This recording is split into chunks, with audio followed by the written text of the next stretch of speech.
welcome everybody to another edition of Salukimania. I'm SIU writer Todd Hefferman, and with me is the Southern sports editor Les Winkler. We're here to talk some Saluki football. SIU is at Youngstown State this weekend. Beautiful state of Ohio, swing state this year in the election. The game is at Saturday at 3 p.m. It'll be on the Saluki Radio Network. You can also follow along on our live blog, and live scoring as far as the score will be on our website as well during that game.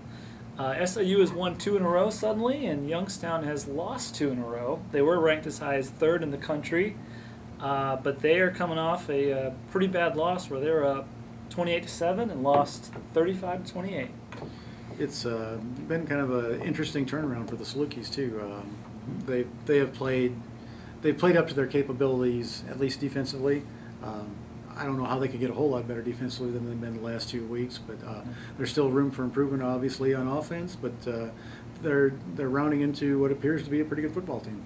They're the kind of the scary team that you don't want to play right now because they're scoring in funky ways. They're on their 1 yard line. The guy fumbles the ball at the foot line, and fumbles it into the end zone. And not only does SIU get the ball, but they turn around and they run it in for a league record 100-yard touchdown return. You can't, just like Lennon said, you can't predict those factors in a game. It's kind of interesting. For the last season and a half, this has been a football program that has somehow found ways to lose, and in the last 2 weeks they found ways to win. And is that a fluke, or is it a sign that you're becoming a better football team? Time will tell.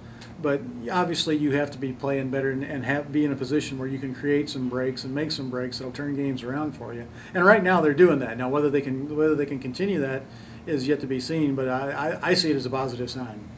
Yeah, and their offense still scored 20-some points. That's a big plus. Including the special teams with the field goals. I consider that an offensive point, and they'll technically it's special teams. But their offense seems like it's getting better. It's making plays when they need to. They converted a couple fourth and down short runs using 2 different guys, and now they've incorporated Muku into the game plan, which I like because they can throw to him and they can run him in between the tackles, and whether it's short or when it's 1st and 10.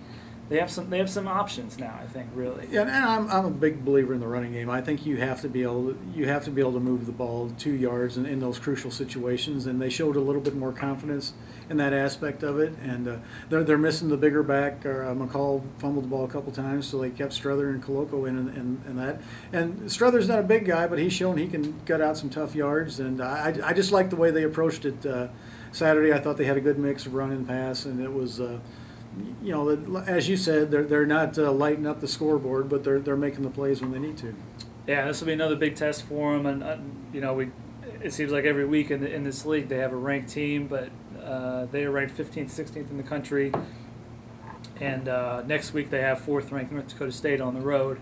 But they have done a good job of at least telling us, we're playing 1 week by week, and they're in the mix. They're in the mix, and if they win out, they will win the league. Well, and I think it's important that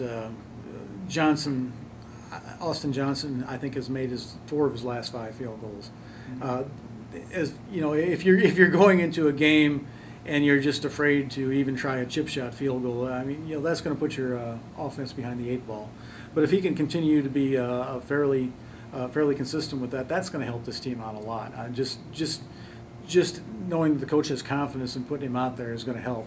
But and it'll certainly anytime you can put points on the board, that's obviously a major plus. Yeah, certainly a big plus because before, how many times did they get inside the 30 and we're not sure they're going to score. Right. And now all of a sudden, I think we feel I think SIU does too, feels pretty confident. They're going to get at least 3, and when every other team has something like that, then you have to have that to compete, and they didn't have that the first 3 weeks of the season. I think that gives the other team's defense confidence too, when they know that you're not going to attempt the field goal, that you have to be in 4-down territory from the 35 in. That does make a huge difference. So my confidence in this team is growing each week. So hopefully that plane will keep going up. Yeah, we'll see if they can play their most complete game of the season. Maybe next week.